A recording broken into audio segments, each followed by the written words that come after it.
Hello.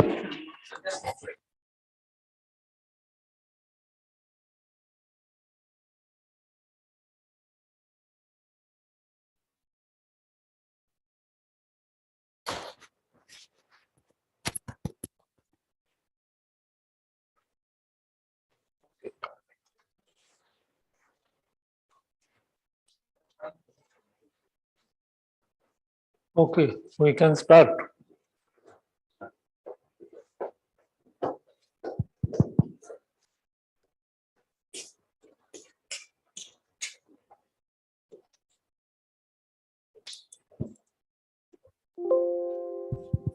Yeah, so let's start. Good evening, everyone, and welcome to TIFR.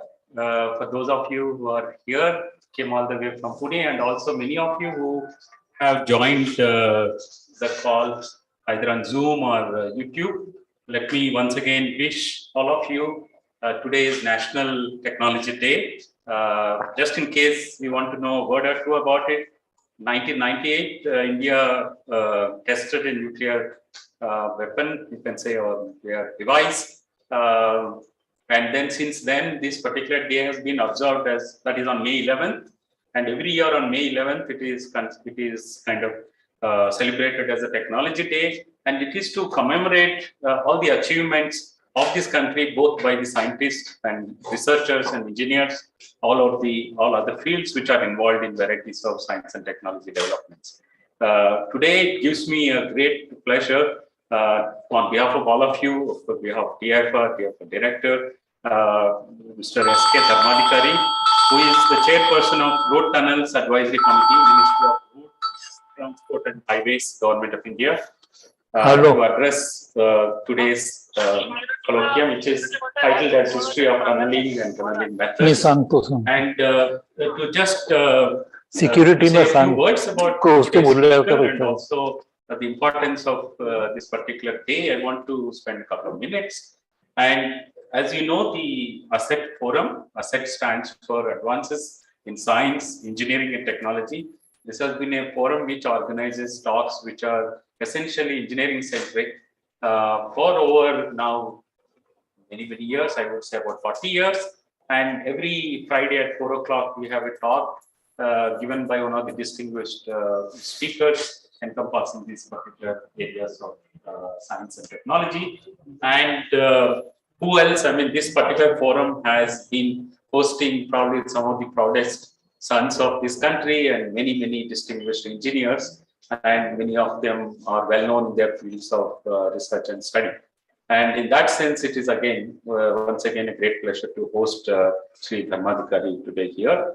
And it's very tough, of course, to introduce today's speaker, but let me say just a few words. He did his graduation in civil engineering from the College of Engineering, Pune. And soon after the graduation, he actually joined, many of you know, the Hindustan Construction Company, HCC. And so he spent 40 plus years, in fact, I think 41 years, glorious years, I can say, until he retired as its chief technical officer. And Sri Dharmadhikari has successfully completed about 70 kilometers of tunnels, 70 kilometers of tunnels in various projects. In fact, large number of those tunnels are actually executed in very difficult geographical areas like in Himalayas region. And when I see his biodata, what really inspires me is some of the projects that I'm going to list as done by him. I think each of these projects essentially requires a lifetime for a very distinguished engineer. Now, if you say that somebody has built, let us say, a Bandra Worli sea link, built Mumbai-Pune expressway, built the India's largest hydel power 1500 megawatts hydel project on Sutlej, or somebody built made the real foundation that's required for the Narmada project, etc. Each one of them must be considered as a kind of lifetime project. But he had done all these and many more, and continues to do at this age as a young engineer would have done. And that is, I think, something which makes Sri Dharmadhikari very unique. It's indeed a great pleasure that we are going to hear him very soon. I don't want to take more of his time. Just to end, of course, he received obviously a number of awards and achievements for what he has done in the, particularly the concrete technology from ICI Mumbai chapter for the concrete pavement of Mumbai-Pune Expressway, which I talked to you. He also received the Hydro Bhushan Award in 2014 for achievements in the hydropower sector. He has been associated, of course, not just only projects, major projects like this, but also he spends time in training young engineers, and he's associated with the MTech tunneling engineering project at MIT. We have a professor here, and many students of him obviously have been now in renowned companies working on major projects. So I think instead of me keep talking more and more, let his talk more about him. And so before I invite Sri Dharmadhikari's colloquium, I want to invite Professor Govinda Majumdar, who is the project director of India-based Neutrino Observatory, to welcome today's speaker with flowers.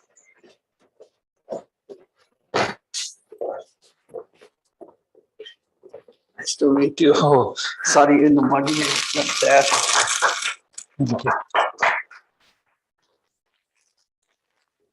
Let me also request Govinda Majumdar.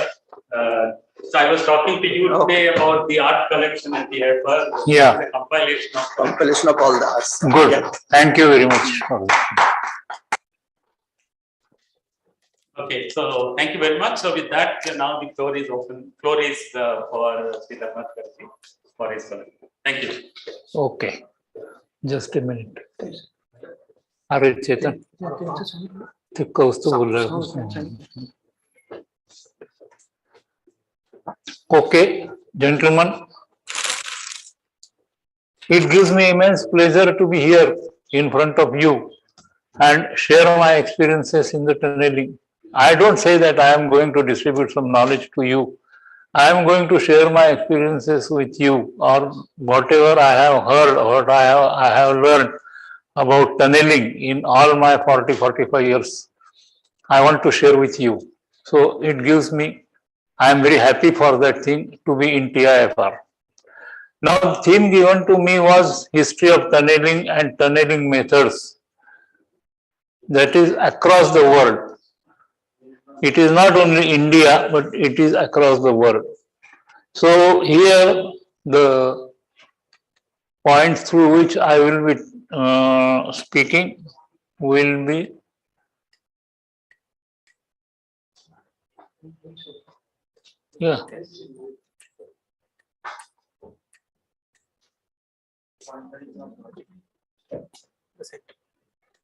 This one is a point. no. Next slide.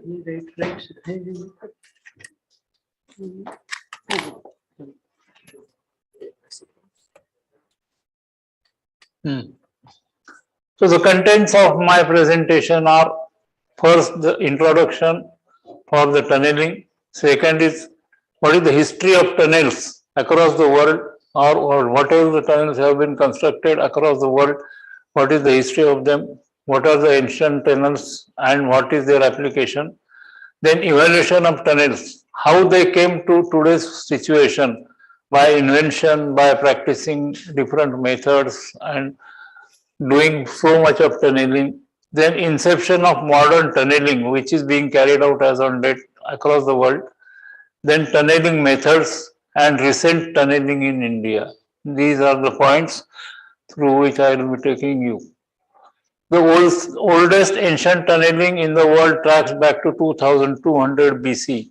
That means the human being was aware of the tunneling much before the modern civilization started actually. 2200 BC means about 2200 years before the Christ. Now it is 2000, that means about 4200 years prior to today. And it started across the rivers Euphrates and Tigris also in Iraq.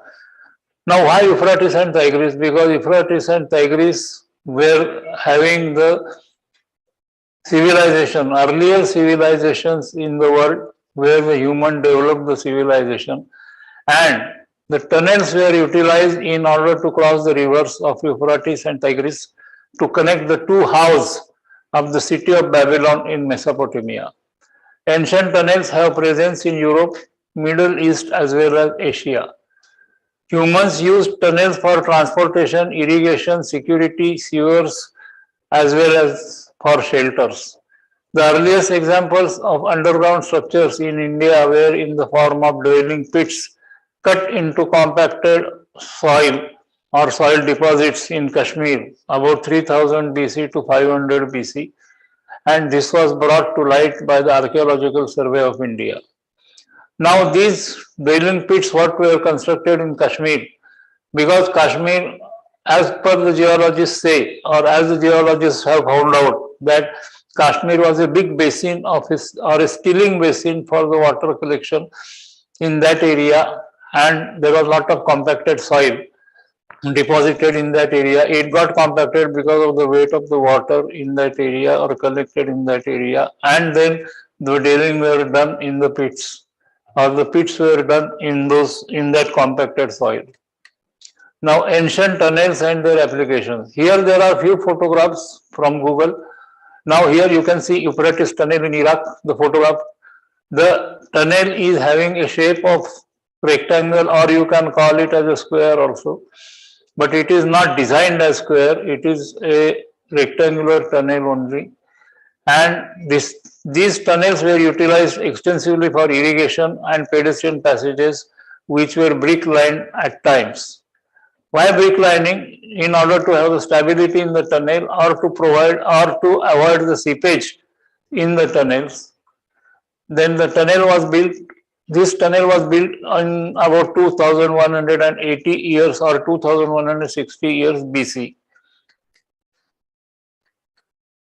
The underground city of Naros in France, located in the northern France, the empty chambers were used to place to store goods and take shelter or hide from the raiders. This tunnel was built, or these tunnels were built in the 3rd century after Antidomini. Antidomini means after the demise of Christ. Underground city of Cappadocia in Turkey. The ancient name was Enegop caves, and may have first been built in the soft volcanic rock, built to protect the ancient inhabitants to escape from the pressure of Roman Empire and Arabs. We know that Romans and Arabs, they were the conquerors in that area, and naturally, while protecting from them, people used to have shelters, and this was done in the form of these tunnels which were constructed in that area. There are 36 underground cities in Cappadocia, and the widest one is Kamakli underground city, while the deepest is Derinkuyu. These are the names, these are the phonetic names or fancy names, not fancy names. At that time, these were the names of the cities. And Derinkuyu underground city. Now here you can see the map of the Derinkuyu city in the Turkey. Here the city has been planned. This is a cross section taken one vertical side and another horizontal side, and in the cross section you can see how the dwellings have been developed. Now there you can see the ventilation shaft also. Here is the ventilation shaft, and the height of the ventilation shaft is almost 40 meters. Now this indicates that the people who constructed this thing, they were having the idea of the requirement of ventilation in tunnels, because tunnels are underground and many people are working or must have been working at that time, because this was done manually totally. There were no equipments or instruments available for cutting the rock. So it was done manually and many people were working. So naturally requirement of ventilation shaft was there. Here the deepest shaft provided is of 80 meters, and which used to provide the fresh air to the workers inside the tunnels while construction, or even after that also. Here you can see the inclined steps also in order to go down to a required level. So these were all the construction ideas known to the people at that time, and they used it in the tunnels. Here, Kamakli is the another city developed, underground city developed. Here you can see this city developed is having different chambers, and these chambers are connected to each other through the tunnels only. You can see the tunnels here. And the tunnels were separated with the help of doors also. You can see the round stone here lying. This is a door actually, which used to be slided in order to separate the chambers from each other. So these cities were developed like this. You can see Derenkiu, the underground city, the city as a whole. There are about 5 to 6 levels of the city, and it has been constructed through tunnels only. So there were about, in order to have the proper ventilation, Derenkiu contains at least 15,000 ventilation ducts that provide fresh air deep in the underground city, and the 55 deep ventilation shafts were also used as wells. You can see the ventilation shafts here, and these ventilation shafts were opening on the surface of earth, and from there they used to carry the fresh air for the people who were using the tunnels for their purposes or during the construction also. So here you can see the different chambers, and they are connected to each other through tunnels as is seen here. From the third to fourth floor onwards, descent was by the way of vertical staircases, which led to a cruciform plan church, or on the lowest floor. The church was on the lowest floor. The extensive network of passages, tunnels, stepped pits, and inclined corridors linked the family and other communication spaces where the people used to meet. So all these chambers were connected to each other through tunnels. That is how the tunneling was developed. Now, Mysian grottos. This is the tunneling from China. Now here the speciality of this work is, it is done on the sheer face of a sandstone rock. This is, the rock is supposed to be sandstone, and you can see the sheer face on which the tunnel openings have been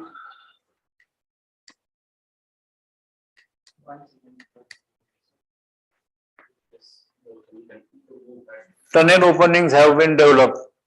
So these Mysian grottos are developed in China, and about 1,500 years ago. There are about 194 caves in Mysian. Now this is a salt mine in Poland. Now mines are the initial tunnels which were utilized to extract the required material from the ground. And here it is a salt mine. Salt must have been precious at that time, that's why it is utilized.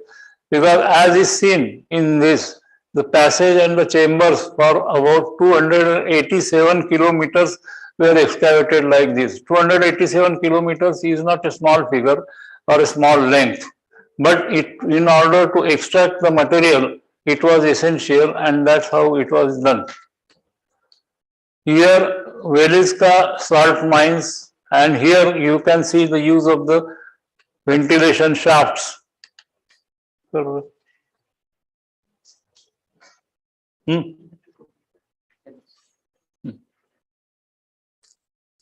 The ventilation shafts have been provided here, and the salt mines were used, and the material was taken out like this.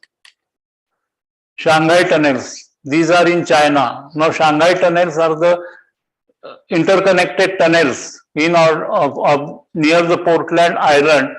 Now this international Portland was an international place at that time, and the interconnected tunnels were utilized to connect the important places from Portland Island.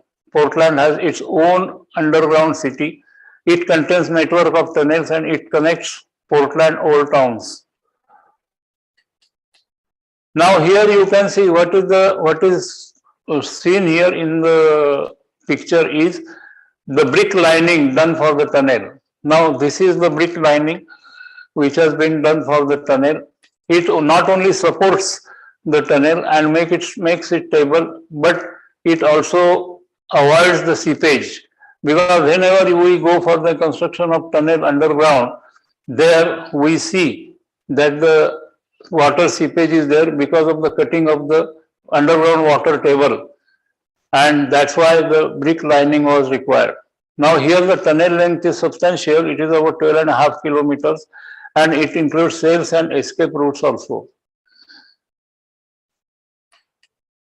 Now Easter Island caves, these are the caves in Chile which were constructed thousands of years back.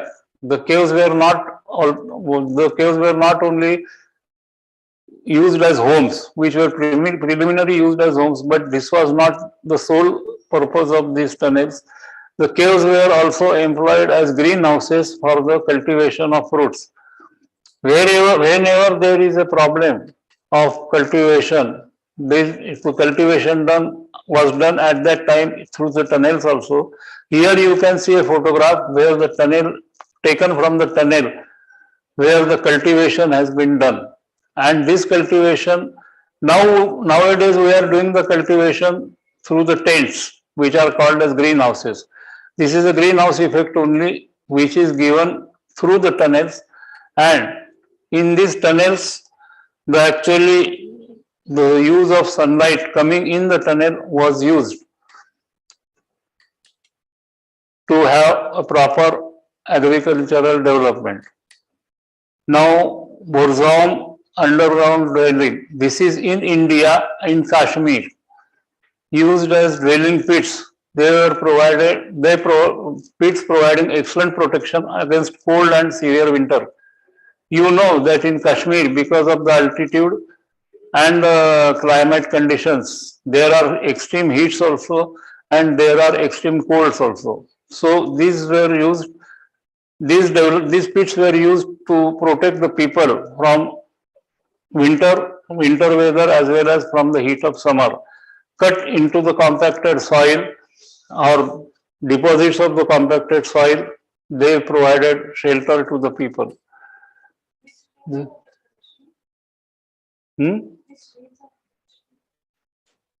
It must be Himalayan region only. Now Bhimbetka caves. You people must be aware of Bhimbetka caves because it was an ancient cultivation, ancient civilization, and the archaeologists have found the pictures there, painted pictures, but the painted pictures are in caves. That means the people first constructed the caves for their shelter, for their protection, and then the Bhimbetka paintings were done in the caves. This is not exactly an example of tunnel, but this is an example of rock cutting. This is Kailash temple of Ellora caves. Now, Ellora caves are well known to all of us. This is a cutout from the rock. Cutout means there must have been a complete rock in this area, a complete rock, and then the rock is cut. Now, there must have been some instrument available for cutting the rock in a proper shape or in a design, or it must have been cut manually. Rather, we are not exactly aware how the rock was cut, but rock excavation has been done like this, and the same method was utilized in the tunnels also, where the proper dimensions were kept for the tunnel. Now, these were the examples of the old tunnels what have been constructed over 2000 years BC or 4000 years from now, and how the study was done for the rock, etc., has been mentioned in the old sutras of which are written in Sanskrit, and they are available for the study. Now, there were engineers like Vishwakarma or Santa Kumara or Sri Kumara, and they laid down the rules for the construction of the tunnels. So these tunnels these sutras were saying the properties of the rock, which were finally cut in the form of tunnels, and the sutras used to give the different properties of the rock for construction of tunnel, and the evolution of tunnels, how the tunnels are evaluated to today's state. Now here, these are the old time or ancient tunnels which were done for the shelter or which were done for the strategic purpose also, which are done for the religious matters like Ellora, Ajanta caves or different other halls which constructed in the underground fashion and hydraulic action. Now and recent time, the tunnels have been constructed for the hydro projects, cavern for oil storage. Now there are about 6 oil storages, 4 of which are already constructed underground and 2 are under construction. This is for the strategic oil storage. Suppose the war starts and there is all of a sudden there is a need of oil. So oil has to be stored underground in big quantities and this is done through the caverns. Vizag, there is a big cavern for this thing. There are 3 caverns in Vizag and another 3 caverns are in different places. Now, the shelter, strategic, hydraulic action and religious matters, these are the ancient uses of the tunnel. While hydro projects, mass transit, you are aware, mass transit is nothing but the metros, what we are doing today. Metros are always being done underground. There are surface metros also in the form of viaducts or surface railways, but mainly they are done underground for various reasons, for the levels required to be achieved, for the connectivity, for better connectivity. And cavern for oil storage, we have seen nuclear waste repository. Now, nuclear wastage is being created in big quantities nowadays because of the nuclear power production or because of different purpose. So the nuclear waste which is coming out of these productions has to be rather deposited underground because it is harmful as well as because of its radioactive activities. It is harmful. That's why the nuclear wastes are to be put in the underground caverns. So these caverns are also constructed, and in future when the nuclear power will be big in quantity, the nuclear waste will be more in quantities and it will require big deposits underground. So that will be the use of tunnels in future. Inception of modern tunneling. Now modern tunneling is, first we have seen that the tunneling was done by human power or manually it was done. Then when the tunneling requirement increased, there was a necessity to have tunnels fast and more in quantities. So it was, then there was the invention of explosives, and in explosives the drilling method was used by the holes, drilling the holes in the rock and compacting the explosive in that thing and then blasting it. So the rock was broken like this and the tunnels were excavated. Now initially with a length of 515 feet and cross section of 22 to 27 square feet, the excavation was done by linking the tunnel from Atlantic Ocean to Mediterranean Ocean. Now the canal as well as the tunneling and canal, to transport the water at required places.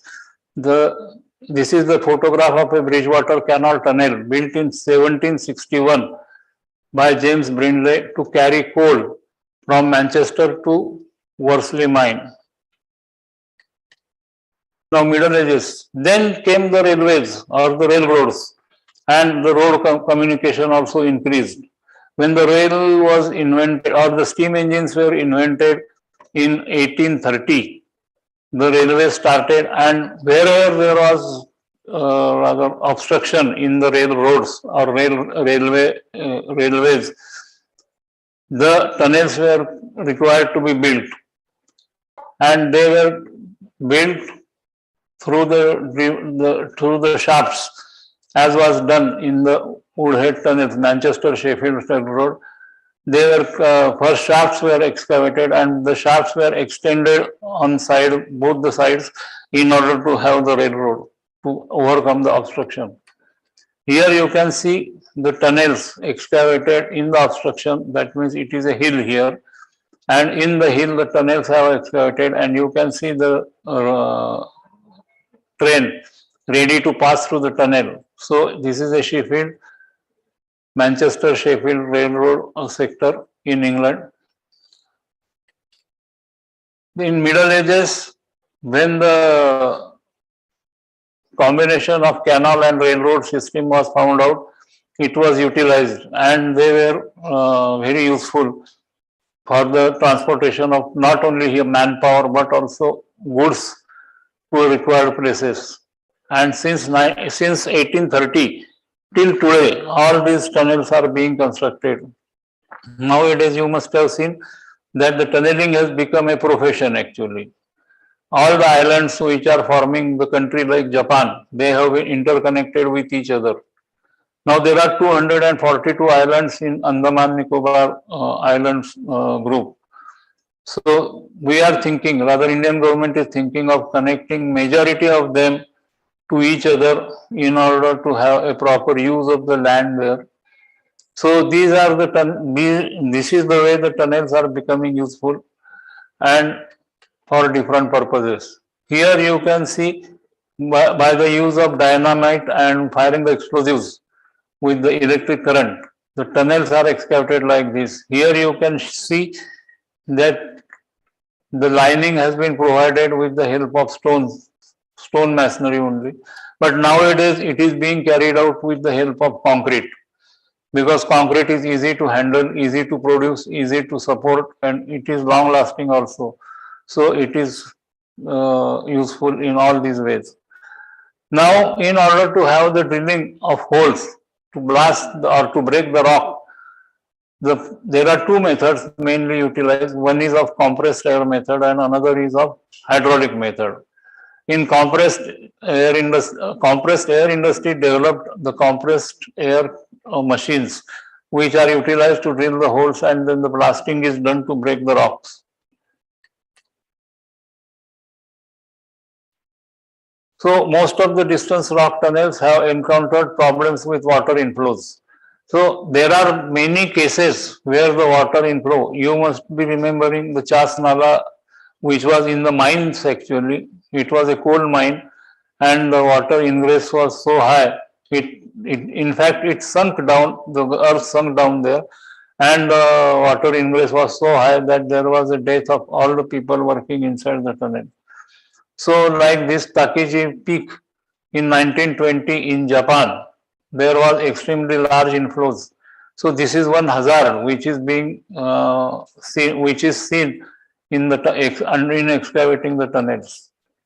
Here the Tanna tunnel was the tunnel in Japan where this ingress of water had happened. This is the outside face of that thing. For that, in order to take out the water from the existing tunnel, a parallel drainage tunnel was for the entire length of the tunnel was used or was excavated, and the water was taken out. Now, as on date, the tunnel is used for the railways in Japan. Now, tunneling methods. Okay, this is good that the tunnels were there, tunnels are there, tunnels will be there, and there are different uses of tunnel, and there are different ways of doing the tunnels underground for use of human being. So what are the tunneling methods? In tunneling it is very clear, and you must have understood by now that in tunneling the rock is broken to a required shape and the excavated material is taken out. Rock is broken with the help of the dynamites now, because the explosives are available. When there were no explosives, the excavation was done manually and it was a very slow excavation. There are 2-3 photographs which I will show you now, which are London Metro photographs, where the excavation was done manually and progress was very slow. Now tunneling shield. When the rock excavation is being done for the tunnel, there is a possibility of the roof collapse because of the weak rock or because of the cracked rocks. So for that, the study of the geology is very essential. Here you can see, this is the photograph of London's underground northern line. This is a metro. You cannot see a single machine here because there were no machines available. Machines came afterwards. Here the excavation is being carried out manually, and at least 10% of London's metro was done manually like this. Here you can see that the excavated rock is being supported.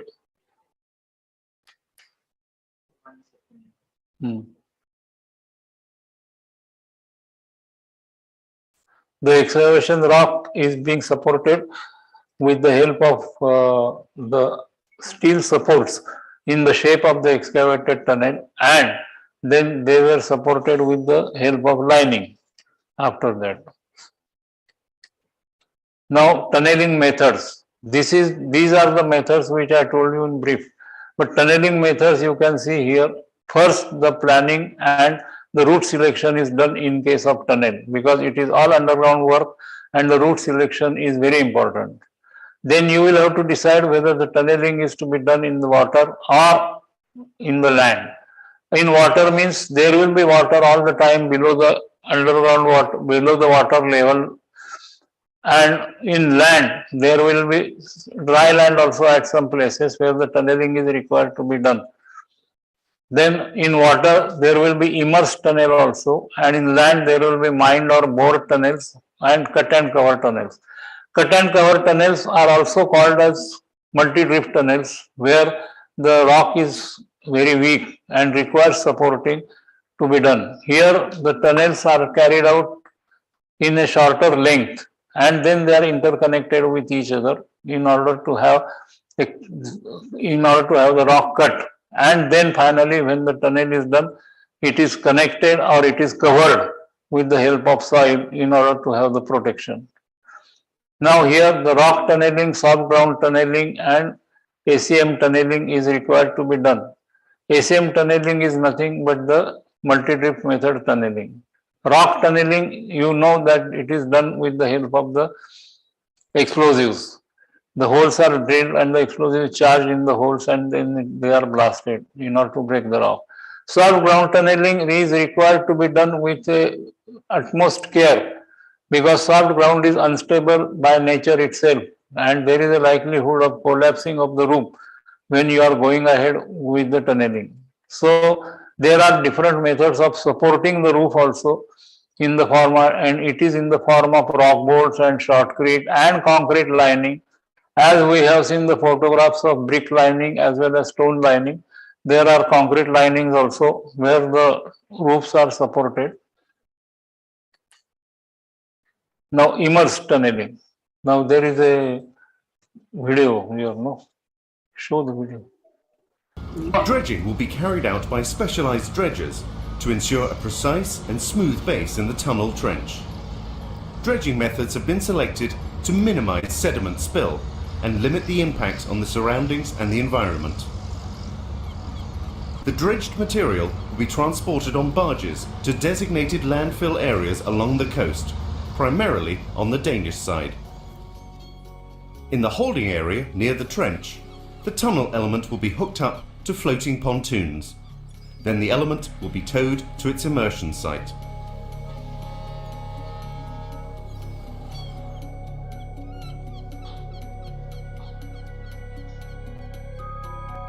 When the element is positioned directly above the area where it is to be immersed, it will be held in position by cables attached to temporary anchors in the seabed.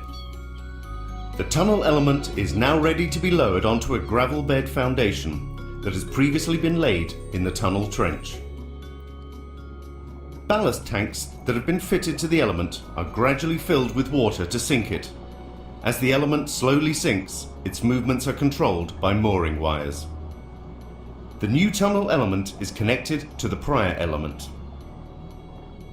Next, water is pumped out between the bulkheads, and the water pressure on the opposite, free end of the element will force the elements closer together, creating a watertight seal. The trench on both sides of the element is now backfilled with a layer of gravel to keep it in position, then a layer of sand. Finally, a protective layer of stones is laid on top. Okay. So this is the immersed tunneling procedure what has been explained in the presentation. Immersed tunneling has been recently carried out. I have seen that immersed tunneling. It is called as the pipe pressing also, or pipe pushing also. It can be done in the watery area as well as in slushy area as well as in dry area also. In dry area, where the closure of the area for construction of a tunnel is not possible, this immersed tunnel system or pipe pushing system is utilized for construction of a tunnel.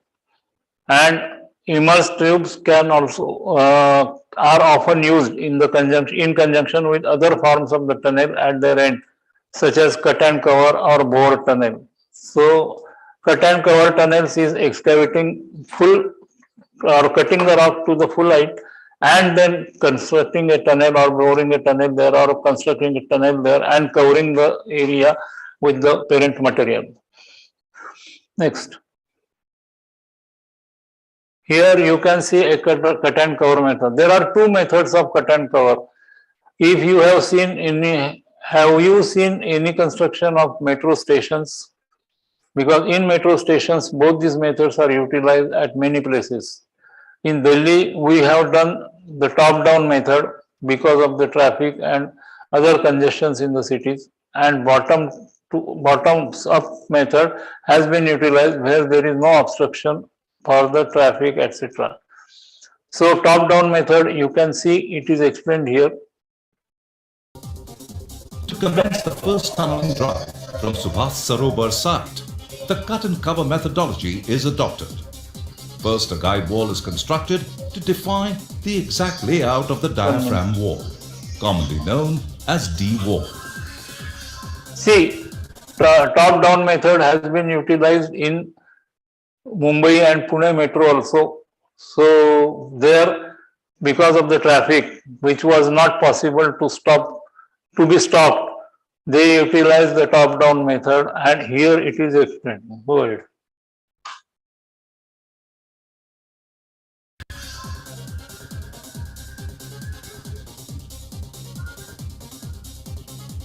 Excavation for each D-wall panel is done using a hydraulic rig to a depth which depends on design requirements. During the excavation in grab operation, while the excavated soil is progressively removed from the trench by grab and loaded into the disposal area, bentonite slurry is continuously supplied to maintain slurry level for trench stability.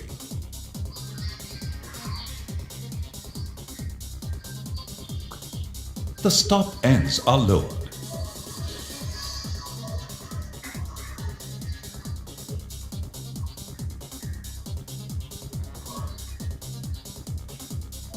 The reinforcement cage fabricated on the ground is lowered using cranes, maintaining the vertical alignment.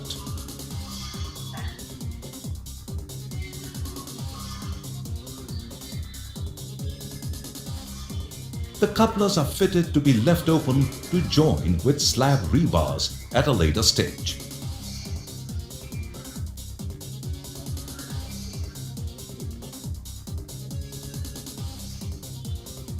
Concrete is poured through trimming pipes. The process is repeated in panel sets to create an interlocking D-wall along the guide wall alignment.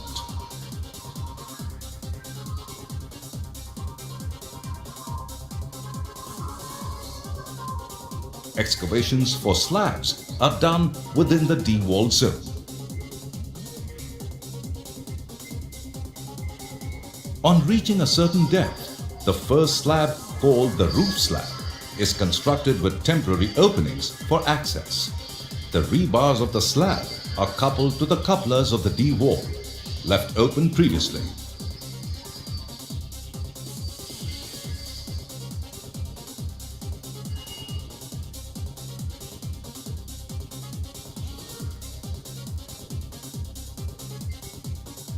Small size excavators are used for excavation below the roof slab.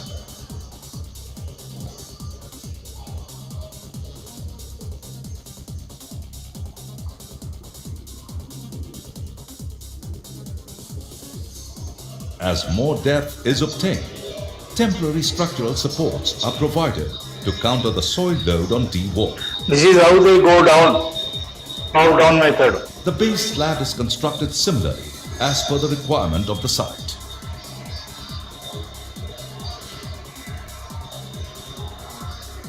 Okay. So this is the top-down method where they go down from top in order to construct a tunnel. Now mine and bore tunneling. This is done with the help of the TBMs. TBM is nothing but a machine used for cutting a tunnel in the rock of moderate capacity or moderate strength. A very hard rock cannot be utilized.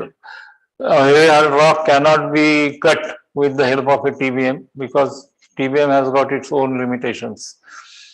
Now here you can see the TBM which is given here of a required length, and here is the cutter head, you can call it as a cutter head, which has got the cutting discs and which is pressed against the face of the tunnel or to be excavated, and then the rock is ground and taken out in the form of a excavated muck. Video. The S442 is a classic EPB machine with an outer diameter of 12.06 meters and a total length of 95 meters.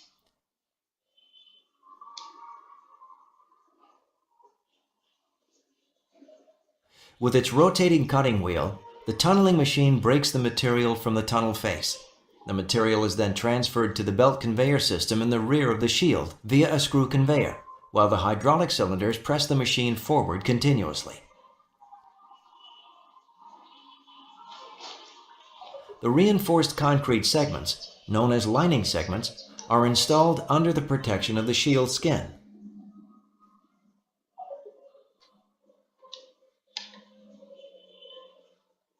When the ring building has been completed, the machine can push itself against the new tunnel ring and drill further into the soil.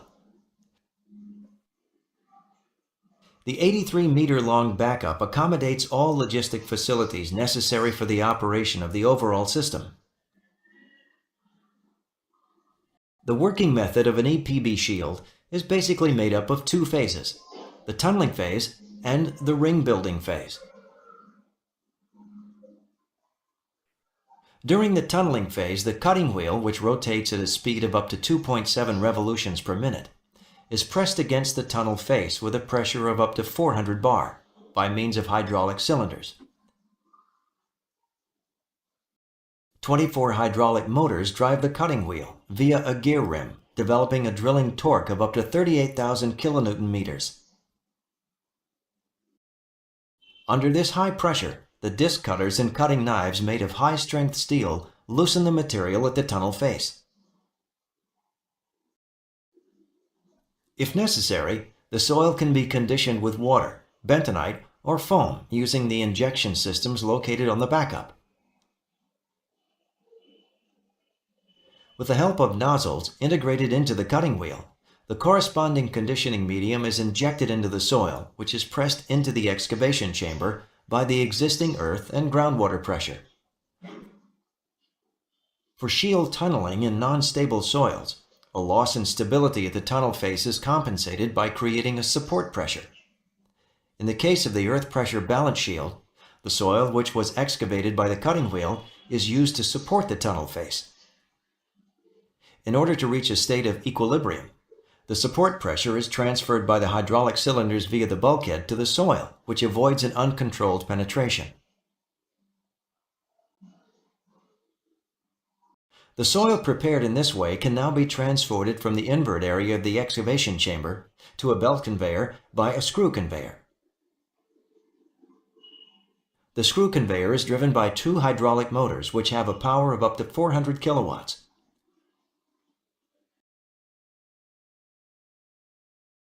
The quality of the soil taken from the excavation chamber is regulated by the screw conveyor's rotational speed, which is matched to the advance speed. The aim is to maintain a state of equilibrium between the quantity of soil removed by the screw conveyor and the quantity of soil accumulated from the shield's tunneling process. This guarantees optimum support for the tunnel face. Okay. Oh, no. So we have seen how the TBMs are functioning. This is a TBM. Now, initially the TBMs, when I started my career, the TBMs were having a limited diameter, say of 3.5 meters, 5 meters maximum, 5.5 meters. But as on today, we are having the TBMs with the diameter of about 16 meters, maximum diameter we have seen. And 16 meter diameter, I think in the French channel, English-French channel, it was utilized as 16 meters, where the transportation route was laid for the railways. Now, recent tunneling in India. So, while going to the recent tunneling, I will stop for a minute here and I will just recap what we have discussed for tunneling. We have seen that in ancient days, the tunnels were utilized for different purposes. The tunnels were done or excavated manually first, but it is seen now, or it is even not possible to imagine how such a big quantum of excavation was done manually. Now, because the excavation was carried out manually, the human beings were aware of the requirement of ventilation or dewatering, etc. in the tunnels. And these tunnels were utilized for different purposes, even for the greenhouses also, that we have seen. The slides of Chile, they show that the greenhouses were developed with the help of tunnels. Then we saw the different methods of tunneling, different types of tunnels which have been constructed. We saw even the submerged tunnels in the water. We saw the submerged tunnel or the pipe pushing tunnels in the dry area or dry land, where the tunnels have been pushed, where the pipes have been pushed in order to have a tunnel. Now, today also many tunnels which are having a diameter less than 2 meters, where the human being cannot stand and work, but the tunnels are required to be done.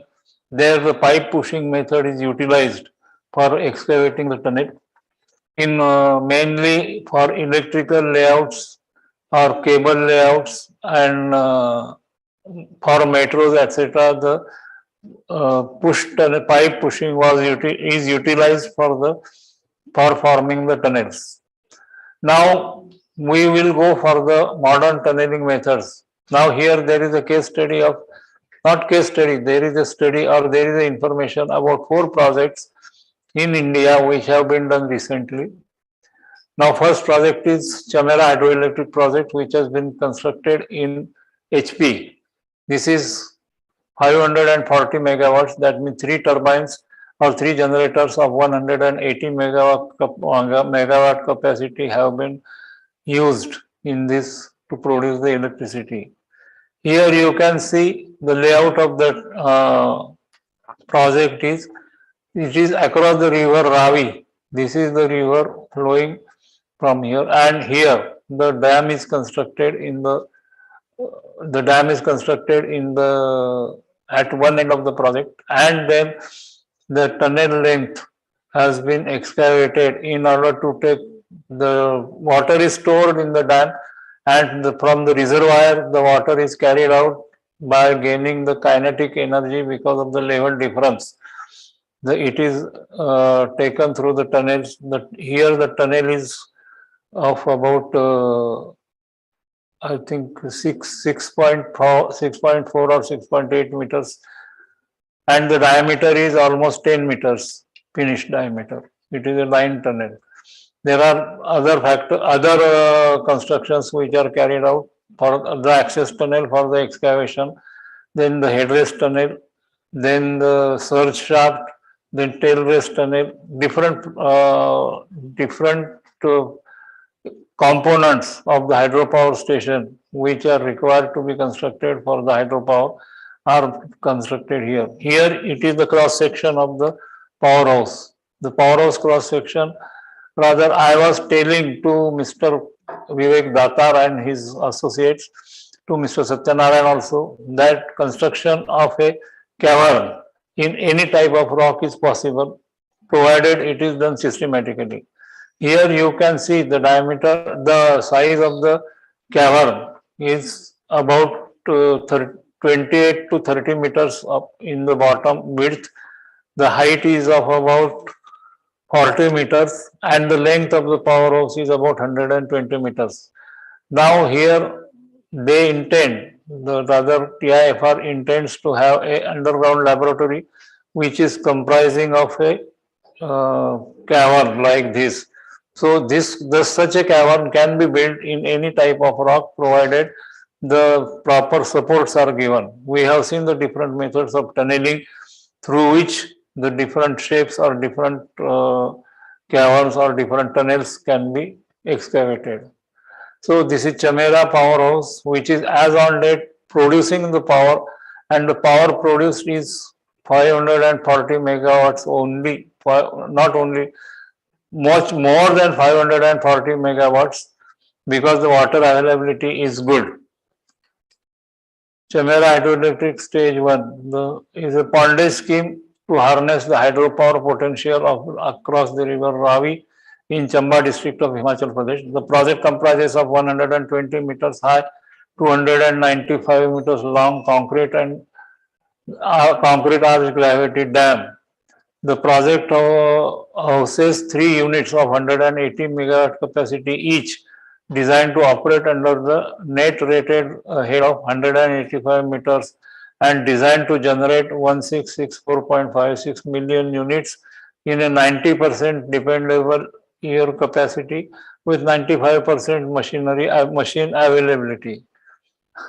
All the 3 generating units of the power station were commissioned in the month of April 1994. This was the project which was done with the ultra-modern technology and ultra-modern equipments which were imported from Canada for construction of this project. And it was the first project of that kind and which was done in the shortest possible time. This project was completed in 6 years. The beneficiary states are UTs, and UTs of this power station are Uttarakhand, UP, Delhi, HP, Haryana, J&K, Punjab, Rajasthan and Chandigarh. The area has also been benefited by development of infrastructure, education. It is everywhere. Wherever the project comes and project of this magnitude comes, there will be a development of the area from all the sides. Dharmadhikari hydroelectric project, taking Chamera as a model. This project was taken by Himachal Pradesh again, and this project is constructed across river Satluj, where there are about 6 machines of 250 megawatt capacity production. The main point to be noted is the power tunnel is of 28 kilometers in length. And it is in the weak geology of Himachal Pradesh, but it has been completed successfully and it is functioning as on date. There is a runoff river, it is a runoff river project, so the dam is very of a less height, but the water collection capacity is much higher than Chamera, and so it is utilized for the production of the power. Dharmadhikari is a concrete gravity dam on Satluj River.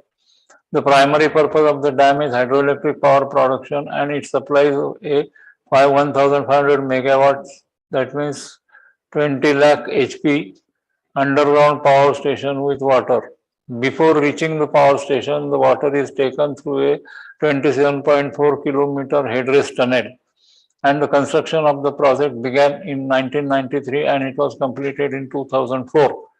So in total 11 years it was completed. 11 years means it started producing power much earlier, but the whole completion was done in 11 years. The last two of the 250 megawatts Francis turbine generators went online in March 2004. As I told you, it started producing the power much earlier, but then the total completion was done in 2004. So, Atal Tunnel. This is a transportation tunnel used only for transportation across Himalayas. And here the length of the tunnel is about 9.2 kilometers. It is also called as Rohtang Tunnel as it spans across the Rohtang Valley. The main thing to be noted here that the weather temperature for working was even in minus grade or in a minus scale, but still, and snowfall was there, so there was a closure for the work in few months in the year, every year. But now it has been constructed and it is doing the work of transportation of manpower as well as human power or human beings or manpower and the goods. Rohtang Pass closes during the winter and the excavation was being done only from the south portal in winters.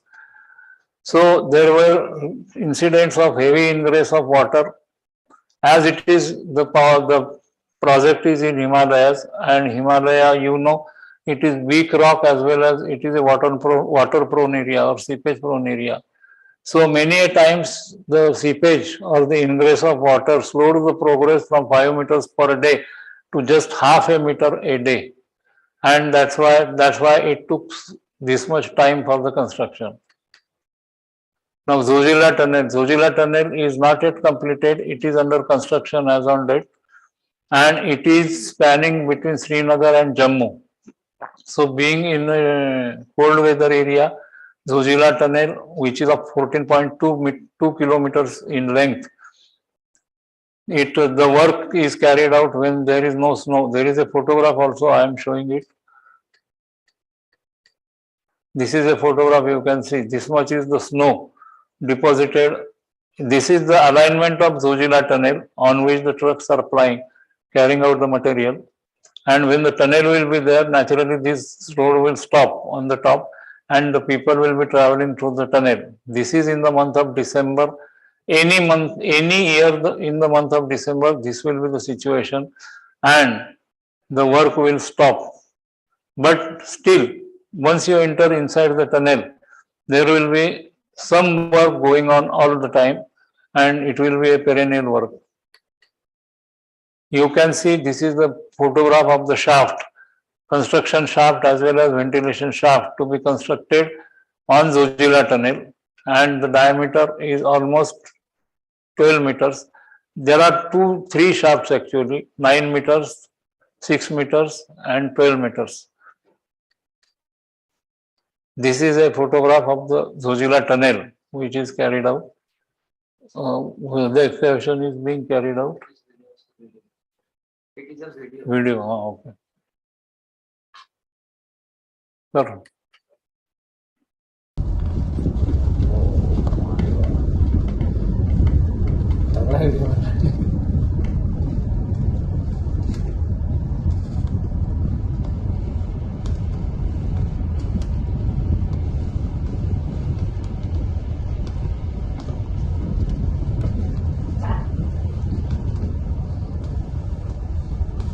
Here the muck is taken out with the help of the dumpers and the loaders. So you can see there is no red line.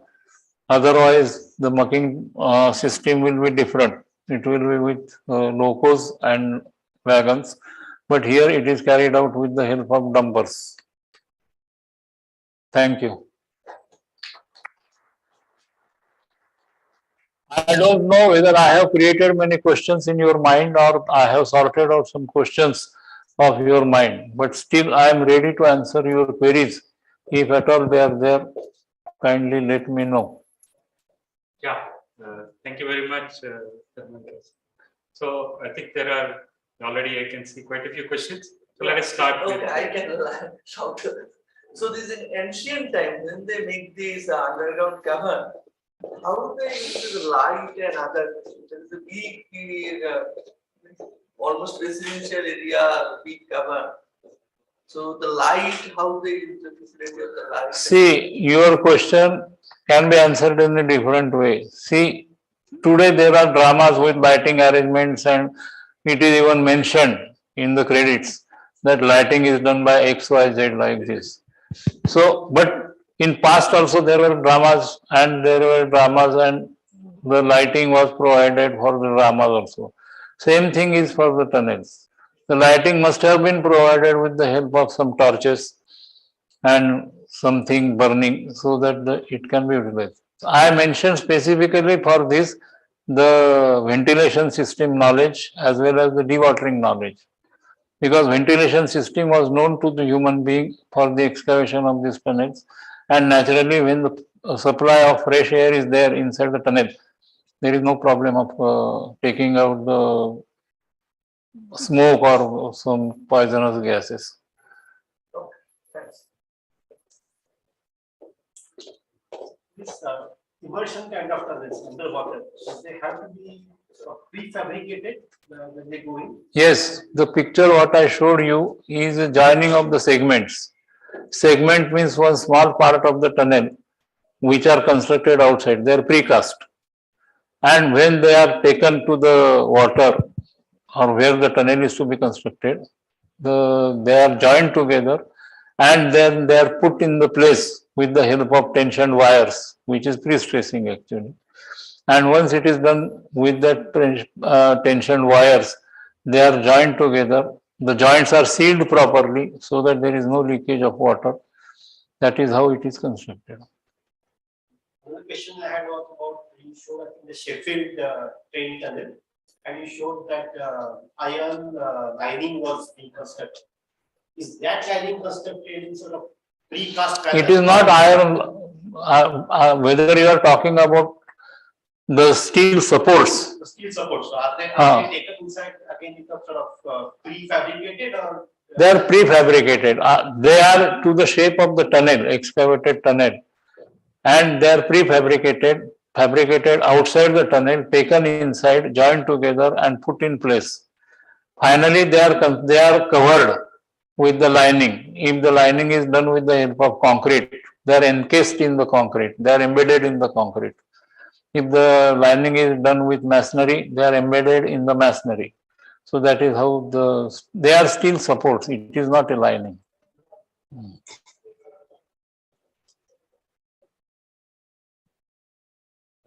Any other questions?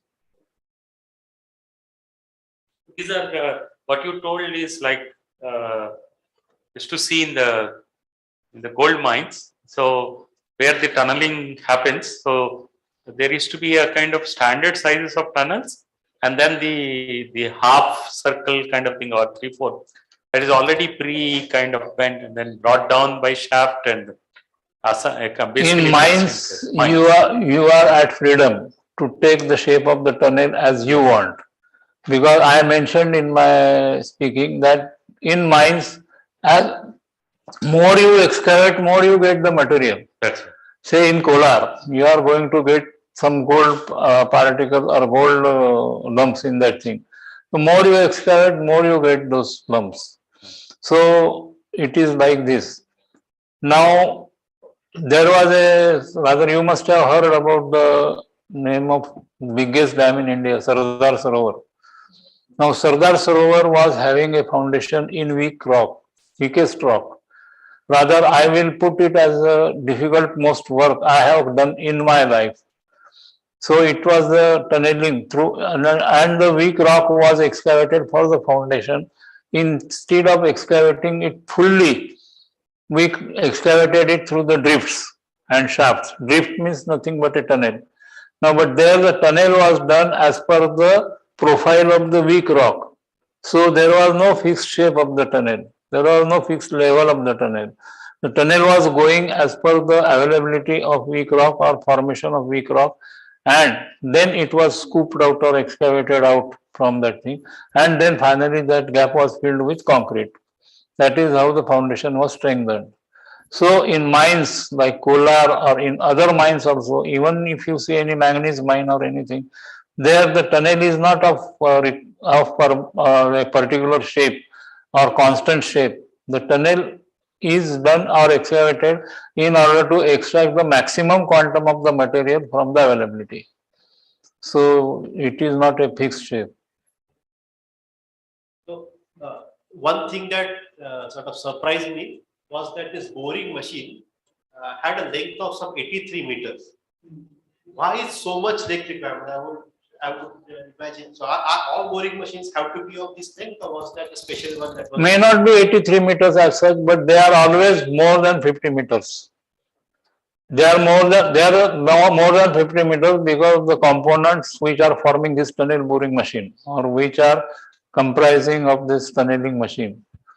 Because first there is a cutter head, then after that cutter head, the cooling system is there, then the support system is there, then the mucking out of the material is there, then the dumping of the material in different wagons, that space is given there. So these are many components which are forming the excavation system of a TBM, and that makes the length of the TBM more than 50 meters. It is minimum 50 meters, you take it from me.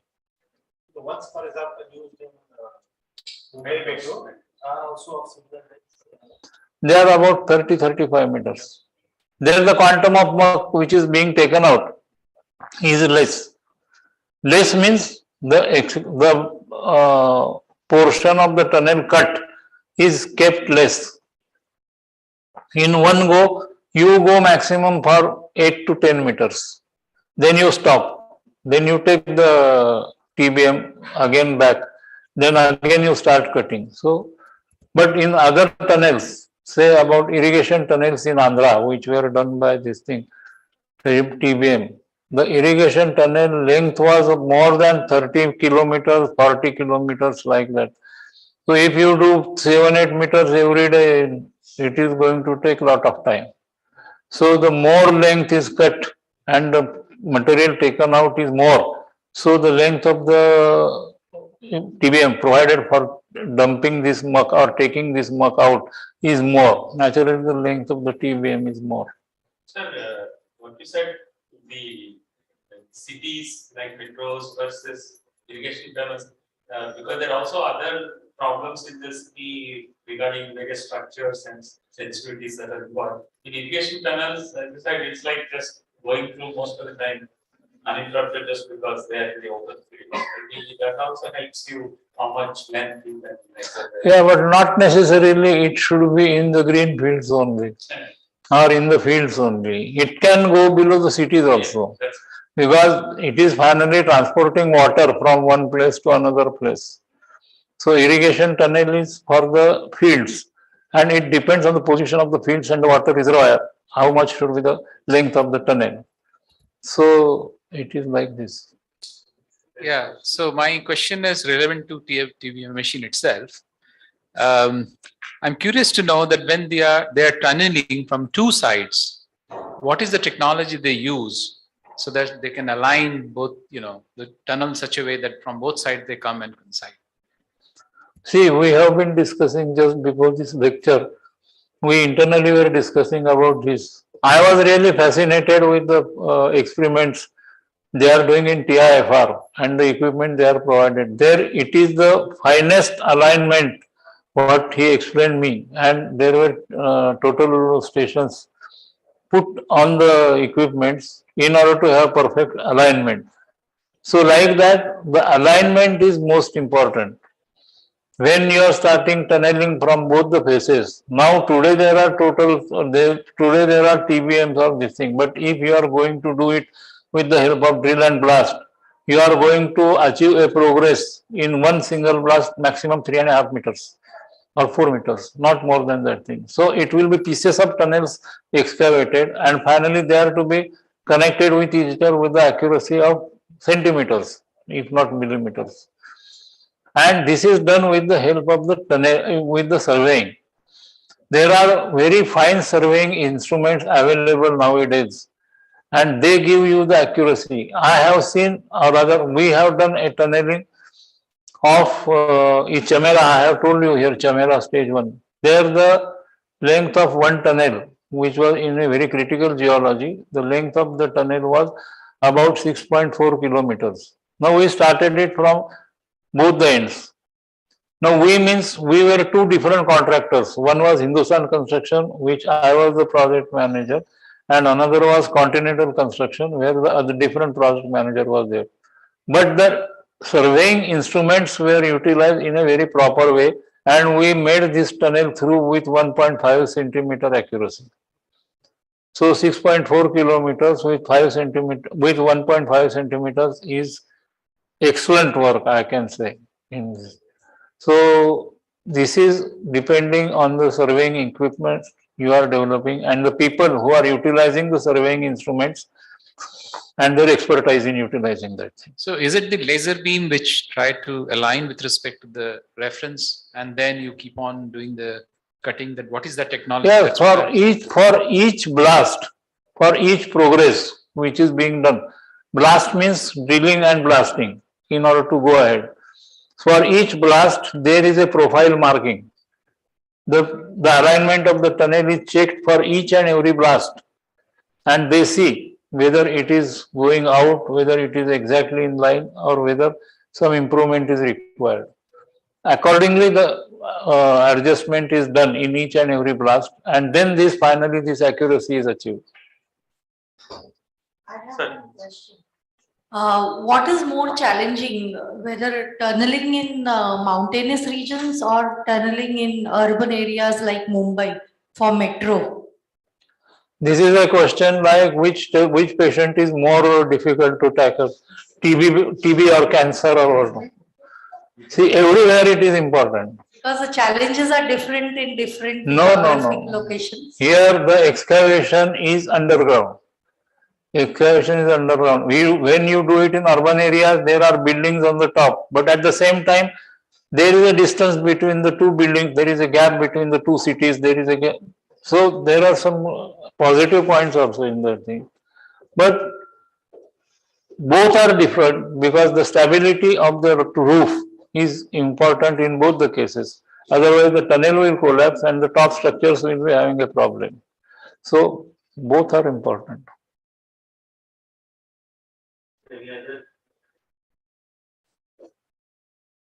Any other questions from here? Okay, and I also don't see questions on the Zoom or YouTube. So if there are no more questions, let us once again thank Mr. Dharmadhikari for his wonderful,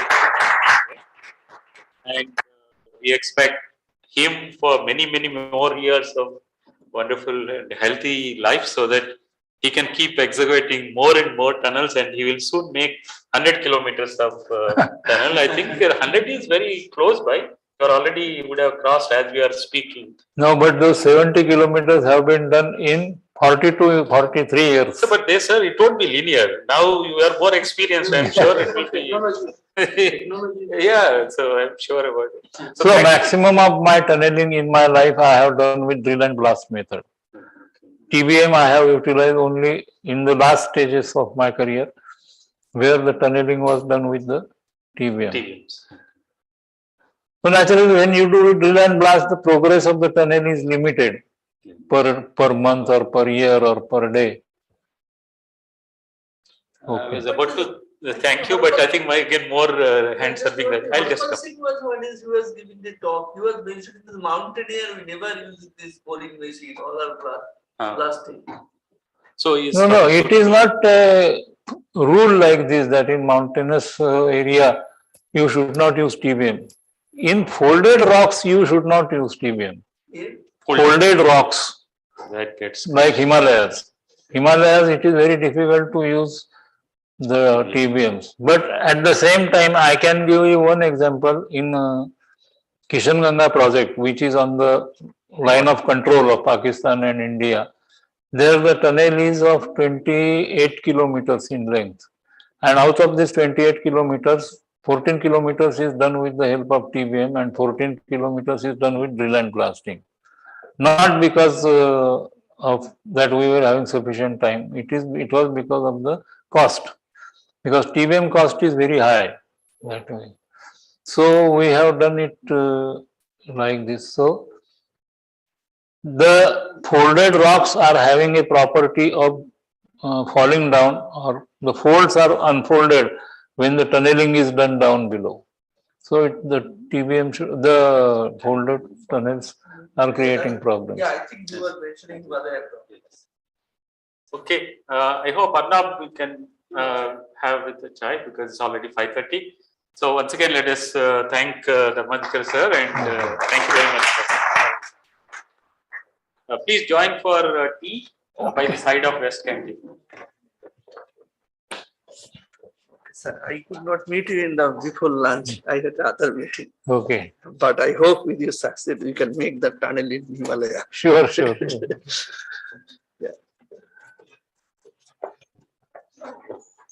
चलो और क्या था? एक ना